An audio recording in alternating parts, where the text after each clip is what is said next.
Hi friends, ఎలా ఉన్నారు? మళ్ళీ ఎలక్షన్స్ వచ్చేసాయి. ఈసారి భారీ మొత్తంలో దేశ స్థాయిలో ఎలక్షన్స్ జరగబోతున్నాయి. అయితే ఈ వీడియోలో నేను తెలుసుకున్న కొన్ని ఎలక్షన్ ఫ్యాక్ట్స్ ను మీతో షేర్ చేసుకోబోతున్నాను. ఈ వీడియో మీరు చాలా మందిలో అవేర్నెస్ ని పెంచుతుందని నమ్ముతున్నాను. ఇంకా లేట్ చేయకుండా వీడియో స్టార్ట్ చేసేద్దాం. నెంబర్ 1, ఈసారి ఎలక్షన్ కమిషన్ ఆఫ్ ఇండియా ఇచ్చిన ఆఫీషియల్ డేటా ప్రకారం 2024లో జరిగే లోక్సభ ఎన్నికల్లో దేశవ్యాప్తంగా సుమారుగా 97 కోట్ల మంది ఎన్నికల్లో తమ ఓటు హక్కు వినియోగించుకోబోతున్నారు. Number 2, voters list. ఎలక్షన్స్ జరగడానికి ముందు నుండి ఎలక్షన్ కమిషన్ ఒక ఓటర్స్ లిస్ట్ ను రిలీజ్ చేస్తుంది. దీన్ని ఎలక్టోరల్ రోల్ అని అంటారు. ఈ ఓటర్స్ లిస్ట్ లో ఒక నియోజకవర్గంలో ఉండే ఓటర్లందరి వివరాలు ఉంటాయి. 18 సంవత్సరాలు దాటిన కొత్త వారి పేర్లు యాడ్ అవుతుంటాయి. అలాగే మరణించిన వారి పేర్లు తీసివేస్తారు. ఓటర్స్ లిస్ట్ లో మీ పేరు రిజిస్టర్ అయిందా లేదా అని చెక్ చేసుకోవాలంటే electoralsearch.eci.gov.in అనే వెబ్సైట్ లో మీ వివరాలు ఇచ్చి చెక్ చేసుకోవచ్చు. లింక్ డిస్క్రిప్షన్ లో ఇచ్చాను. నెంబర్ 3, నోటా. ఓటు వేసే ఈవీఎం లో అన్ని పార్టీ సింబల్స్ తో పాటు లాస్ట్ లో నోటా అనే ఆప్షన్ కూడా ఉంటుంది. నోటా అంటే నన్ ఆఫ్ ది అబోవ్. దీని అర్థం ఏంటంటే ఒకవేళ మీ నియోజకవర్గంలో మీకు నచ్చని వ్యక్తి లేదా ప్రజలకు మంచి చేసే వ్యక్తి లేరనిపించినప్పుడు లేదా అభ్యర్థుల జాబితాలో ఏ ఒక్కరూ నచ్చలేదనుకున్నప్పుడు ఓటర్ ఈ నోటాకు ఓటు వేయవచ్చు అన్నమాట. దీనికోసం ఎలక్షన్ కమిషన్ నోటా అనే ఆప్షన్ కల్పించింది. Number 4, nominations. ఎవరైతే ఎన్నికల్లో పోటీ చేయాలనుకుంటారో వాళ్ళు నామినేషన్స్ వేయాలి. ప్రతి నియోజకవర్గంలో ఎవరైతే పోటీ చేయాలనుకుంటారో వాళ్ళు నామినేషన్స్ వేసి సెక్యూరిటీ డిపాజిట్ కట్టాలి. ఒక పార్టీ తరపున కానీ ఇండివిజువల్ క్యాండిడేట్ కానీ నామినేషన్ వేయవచ్చు.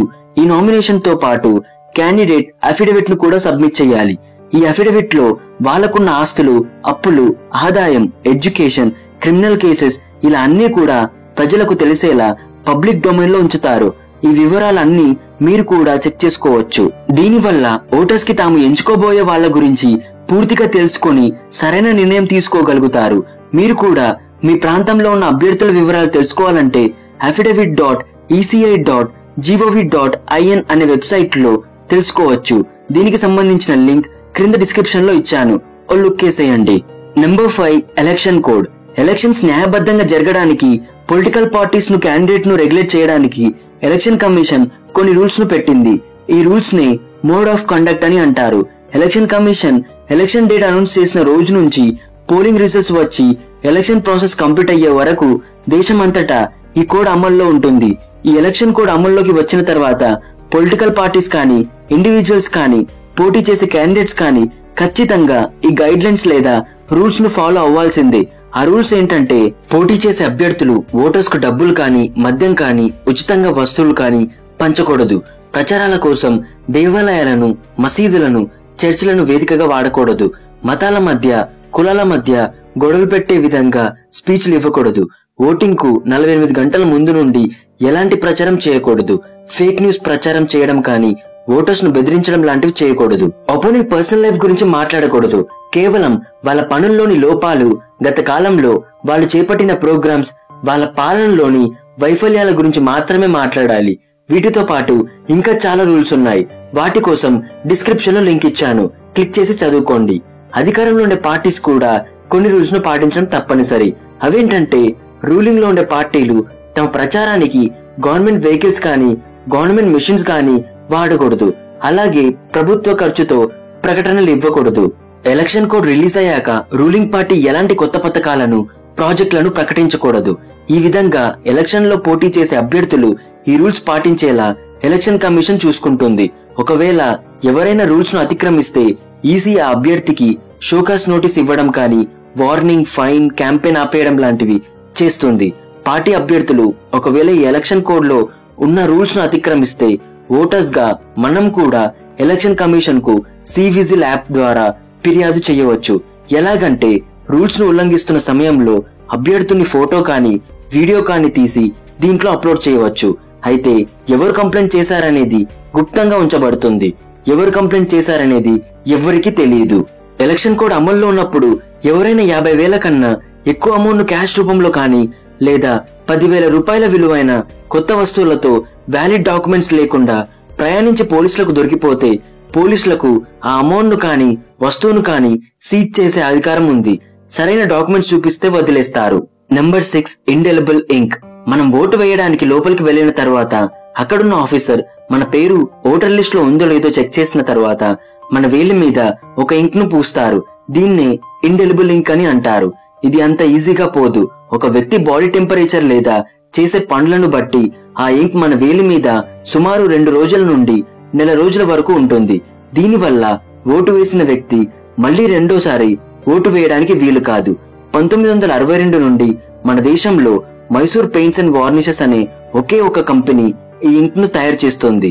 రీసెంట్ గా 2024 లోక్సభ ఎలక్షన్స్ కోసం ఎలక్షన్ కమిషన్ ఈ కంపెనీ నుండి దాదాపు 55 కోట్ల రూపాయల విలువైన 26 లక్షల ఇంకు బాటిల్స్ ను ఆర్డర్ చేసింది. కేవలం మన దేశం కోసం మాత్రమే కాదు, కెనడా, మలేషియా లాంటి సుమారు 26 దేశాలకు ఈ కంపెనీ ఇంకు బాటిల్స్ ను సప్లై చేస్తుంది. Number 7 representation of the people act 1951. 18 సంవత్సరాలు లేదా అంతకంటే ఎక్కువ వయసున్న ప్రతి భారతీయుడికి ఓటు హక్కు ఉంటుంది. కాబట్టి representation of the people act 1951 ప్రకారం అది పబ్లిక్ కంపెనీ అయినా ప్రైవేట్ కంపెనీ అయినా సరే ప్రతి కంపెనీ కూడా ఎలక్షన్ రోజున ఓటు వేయాలనుకునే వ్యక్తికి సెలవు ఇవ్వాలి. ఎటువంటి శాలరీ కట్ చేయకుండా పెయిడ్ హాలిడే ఇవ్వాలి. ఒకవేళ ఏదైనా కంపెనీ హాలిడే ఇవ్వకపోతే ఆ కంపెనీకు పెనాల్టీతో పాటు కంపెనీ మీద ఎఫ్ఐఆర్ కూడా ఫైల్ చేయవచ్చు. Number 8 EVM. ఈవీఎం అంటే ఎలక్ట్రానిక్ ఓటింగ్ మెషిన్. ఈ మెషిన్ మనం వేసిన ఓట్స్ అన్ని స్టోర్ చేసి కౌంట్ చేస్తుంది. ఈవీఎం మిషన్ ఎలా పనిచేస్తుందంటే దీంట్లో 2 యూనిట్స్ ఉంటాయి. ఒకటి కంట్రోల్ యూనిట్, రెండవది బ్యాలెట్ యూనిట్. బ్యాలెట్ యూనిట్ లో క్యాండిడేట్ల పేర్లు, సీరియల్ నెంబర్స్ ఇంకా పార్టీ సింబల్స్ ఉంటాయి. ప్రతి ఒక్కరి పేరు పక్కన బటన్స్ కూడా ఉంటాయి. నెక్స్ట్ కంట్రోల్ యూనిట్ లో ఓటింగ్ అంతా సేవ్ అయి ఉంటుంది. వీటితో పాటు voter verifiable paper audit trial VVPAT అనే మరొక యూనిట్ ని కూడా జత చేస్తారు. ఇది దేనికోసం అంటే మనం వేసిన ఓట్ కరెక్ట్ పర్సన్ కి వెళ్ళిందా లేదా అని దీని ద్వారా వెరిఫై చేసుకోవచ్చు. ఇప్పుడు ప్రాసెస్ చూద్దాం. మీరు ఓటు వేయాలనుకునే అభ్యర్థి సింబల్ పక్కన బటన్ నొక్కుతారు. ఆ బటన్ నొక్కగానే మన ఓట్ కంట్రోల్ యూనిట్ లో సేవ్ అవుతుంది. అలాగే పక్కనే ఉన్న వివిప్యాట్ మనం ఎవరికి ఓటు వేశామో వారి పేరు సింబల్ తో ఉన్న స్లిప్ ను చూపిస్తుంది. అలా 7 సెకండ్లతో పాటు ఆ స్లిప్ మనకు కనిపిస్తుంది. తర్వాత స్లిప్ బాక్స్ లో పడిపోతుంది. కౌంటింగ్ సమయంలో కేవలం కంట్రోల్ యూనిట్ లో నమోదైన ఓట్స్ మాత్రమే కౌంట్ చేస్తారు. రిజల్ట్స్ వచ్చాక ఓడిపోయిన అభ్యర్థి తనకు మోసం జరిగిందని రీకౌంటింగ్ కి రిక్వెస్ట్ చేసినప్పుడు కంట్రోల్ యూనిట్ లో రిజిస్టర్ అయిన ఓట్లకి వివిప్యాట్ లో ఉన్న స్లిప్స్ ను కౌంట్ చేసి టాలీ అవుతుందో లేదో చెక్ చేస్తారు. ఈ ఈవీఎంలు చాలా సెక్యూర్ గా ఉంటాయి. ఇవి బ్లూటూత్, వైఫై, ఇంటర్నెట్ లాంటి ఏ నెట్వర్క్ గానీ సిస్టమ్ కు గానీ కనెక్ట్ అయి ఉండదు. కాబట్టి వీటిని హ్యాక్ చేయడం అసాధ్యం. బ్యాలెట్ ఓటింగ్ సిస్టమ్ తో పోలిస్తే ఈవీఎం వల్ల చాలా ఉపయోగాలు ఉన్నాయి. ఎలక్షన్స్ కాస్ట్ చాలా తగ్గిపోతుంది. బ్యాలెట్ ఓటింగ్ సిస్టమ్ లో సుమారు 10,000 టన్నుల పేపర్స్ ను యూజ్ చేసేవారు. అంతా పేపర్స్ కోసం దాదాపుగా 20 లక్షల చెట్లను నరకాల్సి వచ్చేది. ఈవీఎం వల్ల అదంతా సేవ్ అయినట్టే. కాబట్టి పర్యావరణం సేఫ్. ఈవీఎం ద్వారా కౌంటింగ్ కూడా సులభతరం అవుతాయి. ఇది నార్మల్ బ్యాటరీస్ తో పనిచేస్తాయి కాబట్టి ఎలక్ట్రిసిటీ లేని ప్రదేశాల్లో కూడా ఈజీగా ఓటింగ్ నిర్వహించవచ్చు.